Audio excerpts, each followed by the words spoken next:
le propre, le courageux président Ousmane.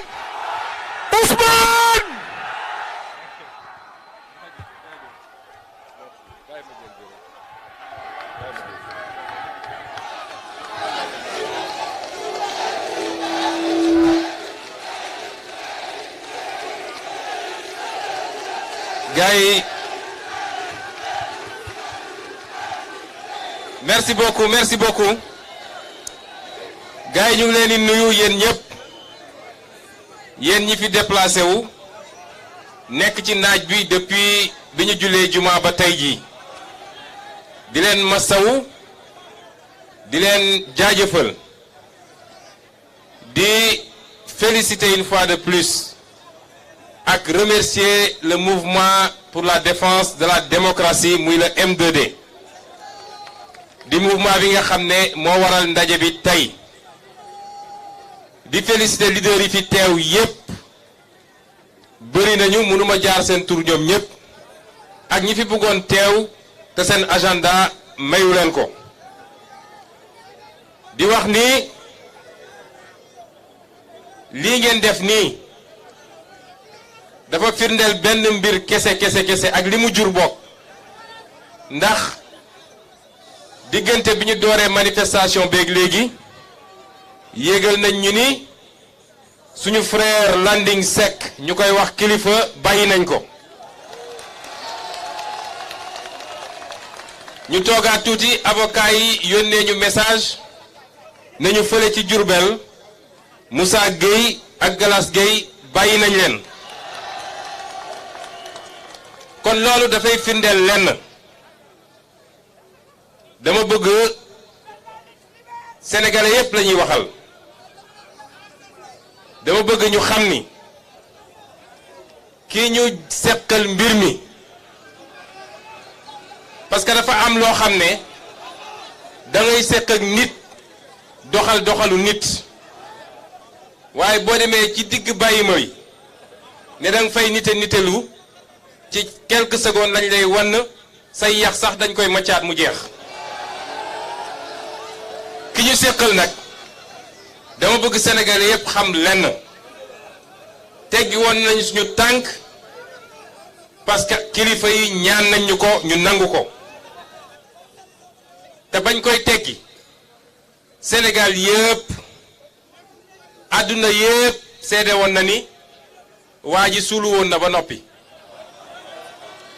buñ ci tegoon ñaari fan mu jël avion am dem Côte d'Ivoire ñaari fan kilifa yi ñaan ñu ko ñu nangu ko ñu jàppoon nag ni bu doon ab nit lañu amal affaire ak li fi xew yépp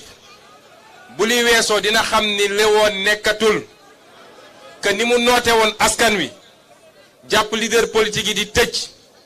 jàpp mouvement citoyen di tëj que loolu jeex na ci réew mi jàppoon nañu dina defaraat toogaayam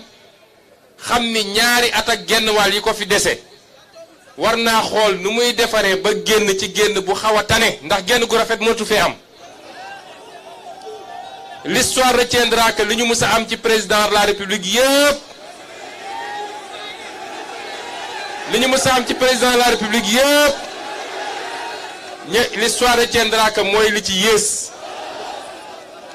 kon bu lii amee mu génn ci te yàlla xam ne ni jaaxle woon na ba ni Sénégal di toll yépp te moom mu ne mooy président de la république périmètre am weesuwul woon Mermoz palais de la république te ay chars de combat ñoo ko doon escorté waaye Sénégal yépp a seede bi mbir weesoo ba léegi ñun li ñu diglante woon ak kilifa yi ñun wàccoo nañu ak ñoom ndax boobu ba léegi ñu ngi ne tekk tekkaaral kenn dégguñu ñu wax kenn dégguñu ñu xuloo kenn dégguñu ñu saaga kenn dégguñu ñu xeex waaye njéeréeram yooyu nga xam ne ñoom ñëpp bi mbir mi jaxasoo ñi ngi woon ci sous-sol yi ñi dem tëju ci hôtel yi ñu libéré leen ñu dem wër plateau yépp xëyee saaga gontoo xaste ak di menacé moom ci boppam nee na yeeyaa yooyu ma ngay def tournée politique mu naan tournée économique jël ay centaines de millions yoo xam ne suñu alalu réew la ñun ak ay oto yoo xam ne suñu oto réew la ak carburant boo xam suñu carburant réew la dem di yëpp ay car rapide ak ay njaganjaay pour dajale ay nit nee na pour dalal xelam defe naa su dee dalal xel rek la bëgg am na ay bërëb yu tudd dalal xel diggante Thiès ak Fatick fa la war a dem tëddi ñu dalal xelam foofu pikiir ko tuuti anesthésier ko mu dalal xelam waaye nax sa bopp ci ay mobilisation yoo xam ne mobilisation pacotille la am na pancarte bu ma liir fii sànq waa ji na ko yëkkatiwaat lu mu ci bind am na bu ma liir fii sànq dafa ne ni importé ni loué mais toujours présent ou quelque chose comme ça fii importé wuñu fi kenn amul kenn koo xam ne da nga jaar cordon douanier ñi fi ñëw ñëpp ñoo ñëwal seen bopp te suñu teeloon préparé lii ndax yéen ñëpp gis ngeen ni démb la ñu doog a woote démb buñ ko teeloon préparé place bi fees na dell fi mu toll nii waaye gëm naan suñ ko teeloon préparé dina dem ba BCEAO loolu nag avertissement la ni loué ni importé mais je suis là ku fi nekk rek lii moo la fi andi di nax sa bopp nag di nax sa bopp dem jël ay nit yoo xam ne fukk yoo ci jël juróom-ñett yi ànduñoo ak yow waaye comme da ngaa ndóolal réew mi ba nit ñi sonn koo ñëw jox 2000 francs teg oto mu yéeg dem mu ne day dalal xelam waaye li gën a yéeme du lool de fu mu dem taxaw tëkku sénégalais yi fu mu dem taxaw tëkku sénégalais yi te bi mu jaaxle ba jaaxle moo woo kilifa diine yëpp ne leen wax leen wala làmbaay ñaaw nit da ngay am jom nit dafay am jom ñàkk jom weesuwul bi ñu lay lamb yu métti yaa ngi tëju fi nga tëju fu ne nga woote fa wallu bi ñu demee ba may la tuuti oxygène nga ñëw di tëkku nit ñi di leen menacer waaye ma dalal xelu Barthélemy Diaz li ma waxoon waxaat ko Macky Sall tuuti na torop ci teñu ñun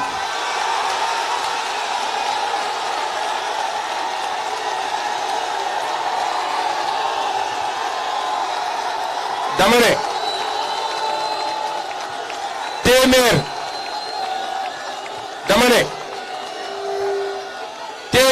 téeméer yu mel ni Macky Sall boo leen daje woon ma wax la ko Barthélemy Diaz tuuti na pour tere ñu ñun ñu mën a nekk candidat ci bépp élection bu ñu bëgg a nekk candidat réew mi may leen ma rek ma yeggali parce que 19 heures lañ ñu may te dañu bëgg a nekk ñu discipliné dama ne réew mi benn sénégalais rek laa xam ni tey ñëpp xam nañu dootul doon candidat ci réew mi te sénégalais boobu dafa am tur am sant mooy kan benn sénégalais la amul beneen moom la ñu am firnde bu leer nañ ni réew mi dootu fi nekk candidat wala dina dox suñu kaw cadavre pour nekk candidat ci réew mi kon ñu wax leen ni état de grâce bi jeex na te dafa am loo xam ne dootuñu ko nangul kenn moom mënul jël suñu alalu réew jël suñuy oto jël suñu force de sécurité di lambari ci biir réew mi ba pare dinañu tere ñun ñuy def suñuy daje loolu dootu fi am Kaolack laa jóge sànq ba ma demee nee nañu préfet Kaolack nee na tant que moo fay préfet manifestation du fa am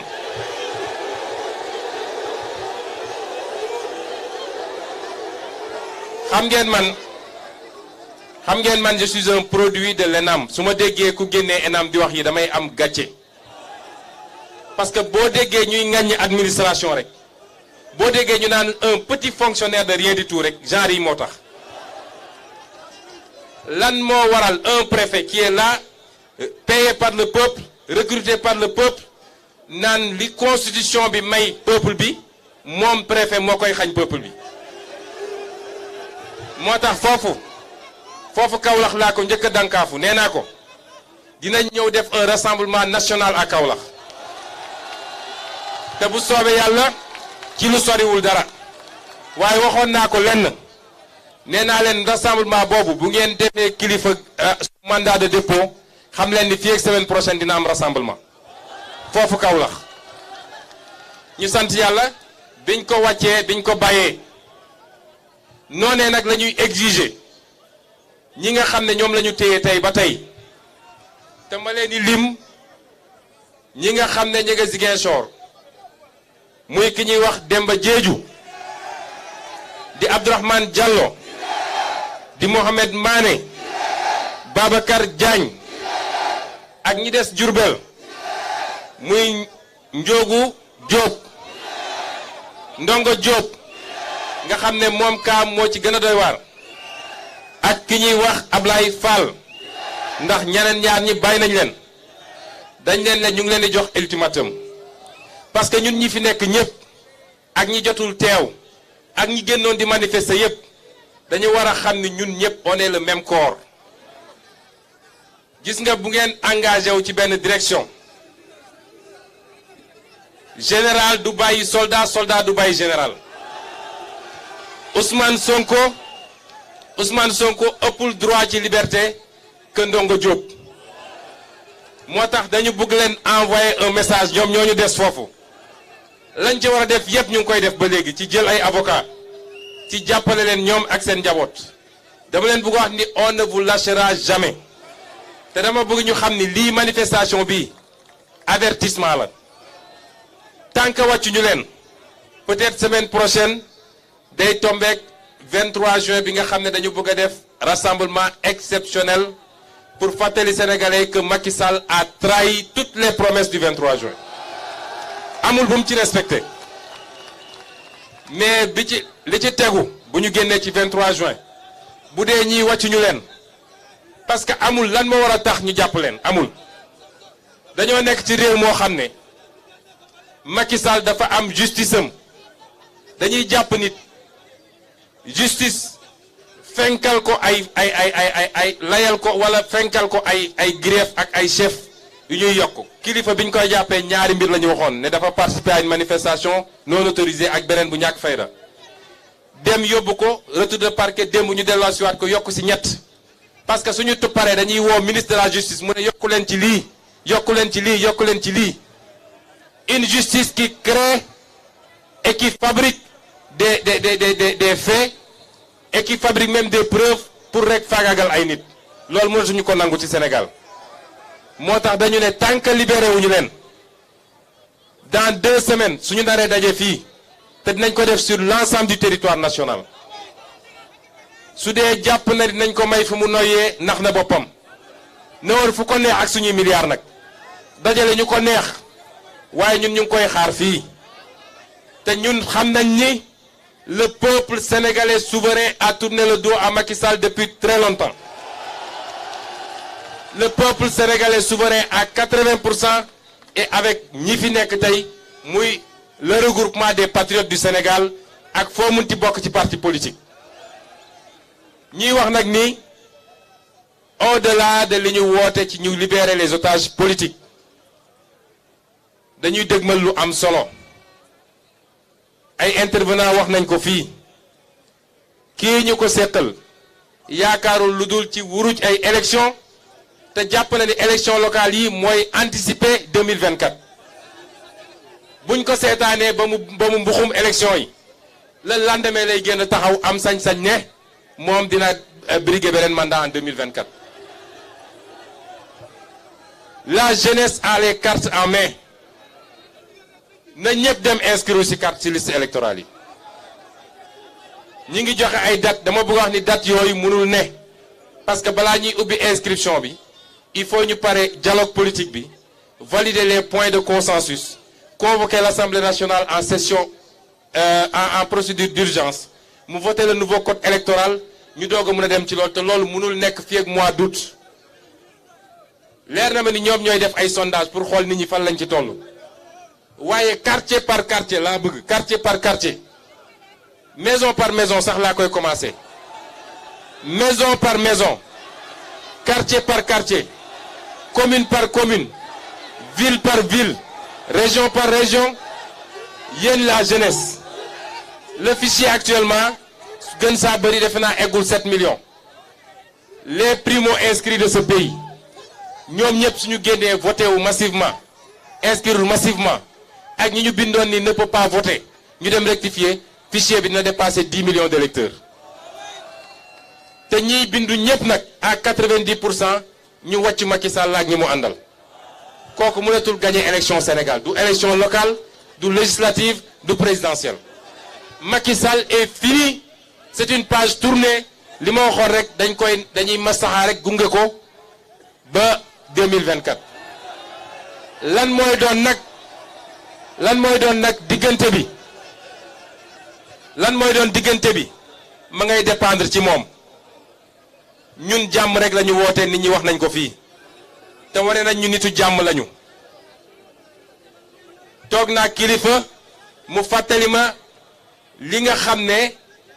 ci diine wala ci diine islam bi ñu gën a xam ñun ñii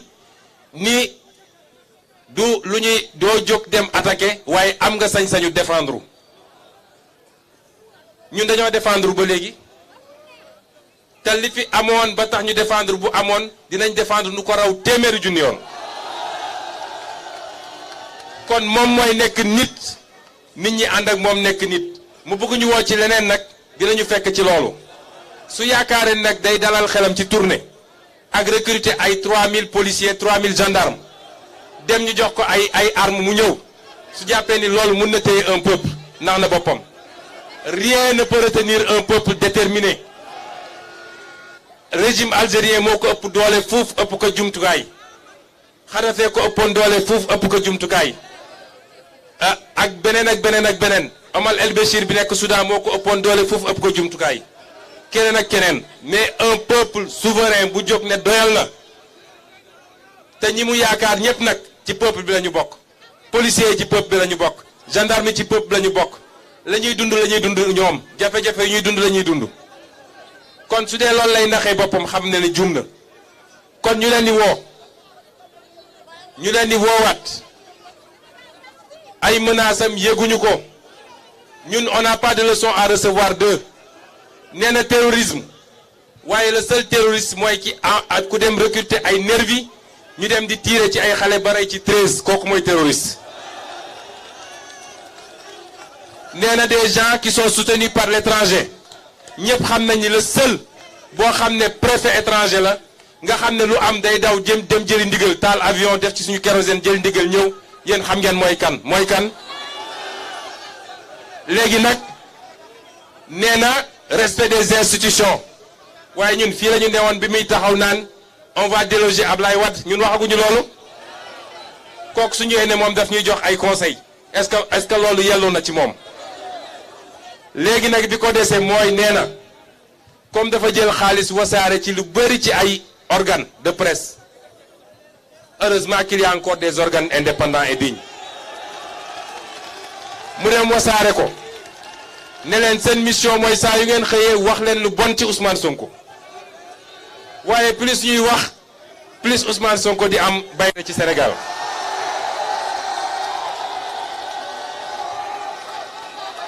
ndax loolu du fi guléet ñu ne loolu doyatul ñu ne léegi comme loolu doxul te ñu gis ni nag am na benn mbir moo xam ne. nee nañ ku ñuy wax Mark Zuckerberg moo ko fi créé waaye dafa mel ni yàllaa ko andi rek muy xéewal nee na léegi booboo ko tere nelaw waay dama ne nit dafay am jom te di fàttaliku démb ndax la magie du clic et du clac du man maa ko créé fi du maa ko fi waxoon bi may opposant kon dama bëgg ñu wax ni yéen ñëpp laay waxal sama frère Bougane wax na lu jëm ci nu ñuy dëgmalee élection yooyu M2D du plateforme politique M2D dafa di plateforme boo xam ne dafa dajale ay mouvement citoyen dajale ay parti politique waaye lii woon objectif am dëgg mooy lépp lu jëm ci faagagal démocratie ak lépp lu jëm ci yorin gu ñaaw gu ñu yor réew mi ñu jëlee ko fi waaye acteurs politiques yi ñoom man am naa certitude ni ñi war a ànd nañu ànd ci élection législative yi locales yi te gëm naa ni li ëpp solo ci ñi nekk ci opposition bu soobee kii bind am naa yaakaar ni dinañu ànd te dinañ fi duma Macky Sall ak ñi mu àndal duma goo xam ne dañuy wax 2009 du dara nañ ko teg fële man loolu laa gëm lu ñuy liggéey la nag waaye yéen ñii nga xam ne yéenay ndeyu mbili gi du ñun yéen a nekk ci terrain bi di def porte à porte yéen nekk ci terrain bi di wax ak sénégalais yi lenn rek lañ leen di ñaan na ngeen am confiance ci seeni leader politique xam leen ni lii ñu sumb te ñu daj ci lu ne te ñu ñàkk ci lu ne duñ ko mus a tayle duñ ko mus a yàq duñ ci mus a def loo xam ne lu koy yàq la loolu rek laa leen ñaan li ci des préparé wu leen fagaru leen parce que bu soobee yàlla Macky Sall wiiri wiiri jaare xam nga leen am na ko wax léegi tappale yi muy def yëpp jaru ko parce que wàcc daanoo ci gën a gaaw est-ce que ñun ñëpp d'accord nañu 2024 dina am élection présidentielle kan moo sañ ne fii 2024 du fi am élection présidentielle te dàq élection teewul élection dina am moo tax ñun nañu nekk ci ñu lekk rek di liggéey nañu dànk fanaanal nañu daas fanaanal nañu waajal bu soobee yàlla élection dina am ci réew mi te 2022 bi élection mënul ñàkk man de ma wax ko fii léegi je suis député à l'Assemblée nationale j'ai été élu au mois de juillet 2017 au mois de juillet 2022 ma delloo leen seen caabi oto delloo leen seen carte je ne serai plus député dans ce pays